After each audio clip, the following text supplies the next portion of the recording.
Merhaba dostlar, kanalıma hoş geldiniz. Bugün sizlerle birlikte Carlover markasının S12 modelini inceleyeceğiz. Bu video başlığı ve küçük resimde görüldüğü gibi bu bir araç güvenlik ve yol izleme kamerası videosu olacak. Özellikleri ve detaylarına geçmeden önce neden böyle bir cihaza ihtiyacımız var size ondan bahsedeyim. Trafikte 4 teker üstünde gidiyoruz. Normalde bunu motosikletler için 2 teker üstünde gidiyorsun, güvenli değil ya da ne bileyim başına bir şey gelebilir gibi söylüyorlar ama bu aynı şekilde 4 teker için de geçerli. Araç kullanırken veya motosiklet kullanırken güvenliğimiz her zaman ön planda olmalı. Motosikletlerin birçoğunda zaten kask kamerası veya kaskın şu ön tarafına takılan kameralardan olduğunu görmüşsünüzdür. Bu şekilde kaza yapma durumunda veya istemesini yaşamadığı bir durumla karşılaştığı zaman bunun içerisindeki görüntüleri delil olarak sunabiliyor ve bu şekilde kendi güvenliğini de sağlamış oluyor. Aynı durum araçlar içinde de geçerli. Siz trafikte seyir halindeyken sizin kontrolünüz dışında birçok olay olabilir, başınıza bir şey gelebilir. Ön taraftaki ani fren yapar, siz arkadan çarparsınız. Arkadan çarptığınız için çoğu zaman bunda yani bir sizden delil istenir. Fakat sizde de bir kamera olmadığı zaman arka taraftan çarpan olduğunuz için genellikle suçlu siz olmuş oluyorsunuz ve bunun açıklamasını maalesef yapamıyorsunuz. Kanıt istiyorlar çünkü.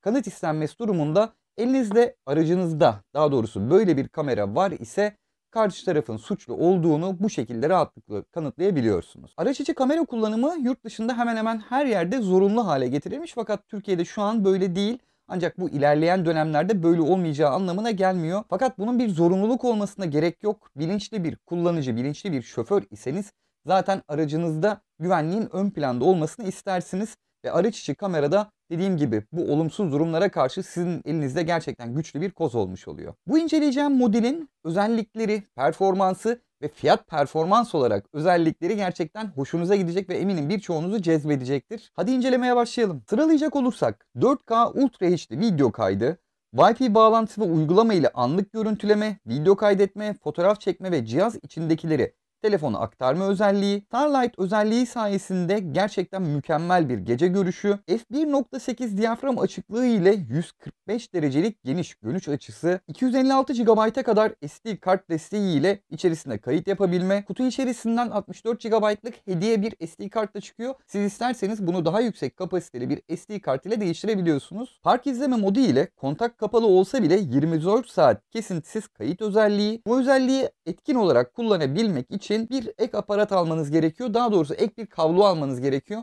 Bu alacağınız kabloyu cihaz ile akü arasında direkt olarak bağlantı yaptığınız takdirde artık 24 saat kayıt alabiliyor. Normal şartlar altında bunu çakmaklıktan kullanıyorsunuz. Araç kontağını açtığınızda kayıt başlıyor. Kontağı kapattığınızda kayıt sonlanıyor. Zaman atlamalı video özelliği, bu özelliği şöyle çalışıyor. Söylediğim gibi ek bir kablo ile aküye direkt olarak bağlarsanız motoru kapatıp aracı durduğunuz zaman otomatik olarak bu mod aktif oluyor ve saniyede bir kare çekerek aracın güvenliğini 24 saat boyunca sağlıyor. Saniyede bir kare demek her dakika 60 kare demek. Normalde bir video içerisinde saniyede 24-25 kare çekilir ya. Bu veri tasarrufu da sağlayarak 24 saat boyunca arabanın durar haldeyken de çevrenin saniyede bir karesini alarak güvenliğini sağlamış oluyor. Ayrıca cihaz küçük gövdesiyle şık bir görünüme sahip. Kutu içeriğinden çıkanlara da gelecek olursam, cihazın kendisi bir tarafı mini USB, diğer tarafı çakmaklık girişli. 3 metre 40 santim uzunluğunda bağlantı kablosu, aracın camına daha iyi tutunma ve sökerken kolaylık sağlaması için bir adet elektrostatik bant, aracın içerisinde kabloları geçirebilmen için trim sökücü bir aparat ve pek tabii ki Türkçe kullanım kılavuzu içerisinden çıkmakta. Kamera 12-24 volt ile çalışıyor ve söylediğim gibi 24 saat kesintisiz kayıt yapmasını isterseniz direkt akü bağlantısı yapmanız gerekiyor.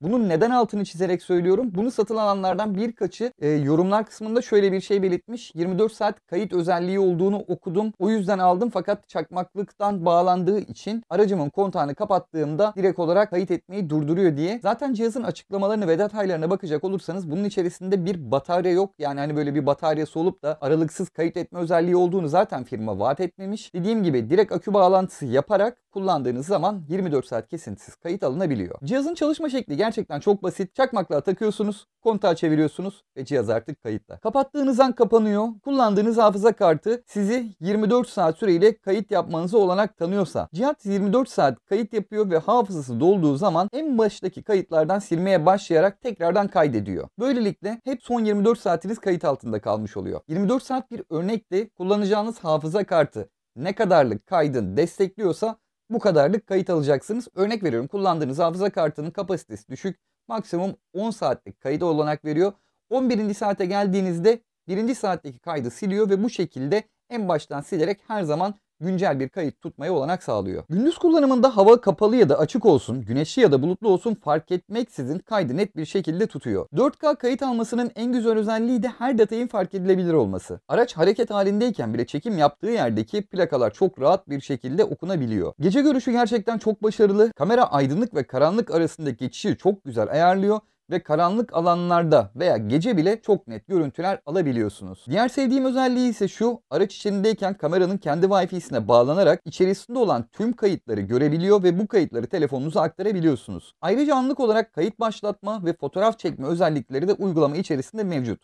Uygulama adını soracak olursanız CarLover isimli uygulama size gelen kutunun arka yüzünde şurada görmüş olduğunuz gibi bir QR kod ile sunulmuş durumda. App Store'dan ben arattım, Play Store'dan arattım. Yalnız uygulamayı göremedim. Buradan direkt olarak QR kod taratarak indirdim. Bu şekilde de kullanmaya devam ediyorum. Araç içi montaj kısmına gelecek olursak, kutu içeriğinden çıkan elektrostatik bantın yapışkan yüzünü cama yapıştırıyorsunuz. Sonra kameranın tutunma kısmındaki çift taraflı bant korumasını söküp direkt olarak gösterilen yere sıkıca bastırılarak yapıştırıyorsunuz. Sökmek istediğinizde elektrostatik bantın tutma kısmından tutup çekerek kolayca sökebiliyorsunuz. Böylelikle arabanın camında herhangi bir iz de bırakmıyor. Kamera yapıştırıldıktan sonra yukarı ve aşağı hareket edebiliyor. İstediğiniz açıya getirip orada bırakırsanız kamera tekrar kıpırdamayacak ve bu kamera araç içi kamera olarak da kullanılabiliyor. Nasıl? Siz araç içi vloglar çekiyorsunuzdur. Bu kamerayı bu şekilde yerleştirecek olursanız çok net görüntüler elde edebiliyorsunuz. Dediğim gibi 4K bir kamera olduğu için gerçekten yüksek çözünürlükte bir görüntü ve geniş açıda da çekim yapabildiği için hem sizi hem de yanınızdaki oturan kişiyi, arkanızdakileri vesaire herkesi rahat bir biçimde çekebilecektir. Kabloyu istediğiniz şekilde konumlandırabilirsiniz. Dediğim gibi 3 metre 40 santimlik bir kablosu var. Bunu aracınız nasıl saklamaya el veriyorsa o şekilde bir yerden yürüterek çakmaklığa ulaştırmanız gerekiyor. Çakmaklık demişken bu cihaz 12 veya 24 volt ile çalışabildiği için sadece bu değerlere sahip çıkışlar ile çalışabilir. Yani bunu bir powerbank'e bağlayarak gecede kayıt yaptıramıyorsunuz. Hani bunu düşünebilirsiniz. Hani ben bunu aküyle bağlantısını yapmayayım. Gece olduğunda bir powerbank koyayım, oraya takayım, bu şekilde kayıt alsın. Maalesef olmuyor. Powerbank'lerin güç çıkışı bu şekilde 12-24 volt olmadığı için bu cihazın güç değerlerini karşılamıyor ve dolayısıyla bunu aküyle direkt olarak bağlamanız gerekiyor. Bence başarılı bir cihaz. Gerek cihazın görüntü kalitesi, gerek cihazın zarif görünümü ve fiyat ve performans bakımından da gerçekten tutarlı olması cihazın değerini hak ettiğini gösteriyor. Siz ne düşünüyorsunuz? Eğer düşünceleriniz olumlu ya da olumsuz ne olacak olursa yorumlarda belirtirseniz hem birçok kullanıcı, daha doğrusu satın alacak kişi de bundan faydalanmış olur, hem de videomuzun altında bir etkileşim sağlanmış olur. Videomu beğendiyseniz beğen tuşuna basmayı unutmayın. Bu tarz içerikleri kanalımda tekrar görmek isterseniz de kanalımı takip edip dediğim gibi videoya beğen atmayı unutmayın. Bu arada üründen satın almak isterseniz açıklamalar kısmında sizler için bir satın alım linki bırakacağım. O link üzerinden de satın alım gerçekleştirebilirsiniz. Videonun bu kısmından sonra araç içi kamerada çekilmiş birkaç tane daha görüntüyü sizlerle paylaşacağım ve ardından video sonlanacak. Bir sonraki videoda görüşmek dileğiyle, kendinize iyi bakın. Arkadaşlar şu an görüntüyü CarLover S12 araç içi kameradan alıyorsunuz ve ayrıca sesi de bu kameradan alıyorsunuz. Şu an sesimi kameranın mikrofonundan, dahili mikrofonundan kaydediyorum. Görüntü gördüğünüz gibi akşam saatlerinde bu şekilde. Şu an saat tam olarak 21-24, kameranın saati doğruysa ki muhtemelen doğrudur. Orada zaten görüyorsunuz. Kullanım sırasında, daha doğrusu gece kullanımında görüntü tam bu şekilde. Bundan sonraki kısım sessiz olarak, daha doğrusu yolu izleyerek geçecek.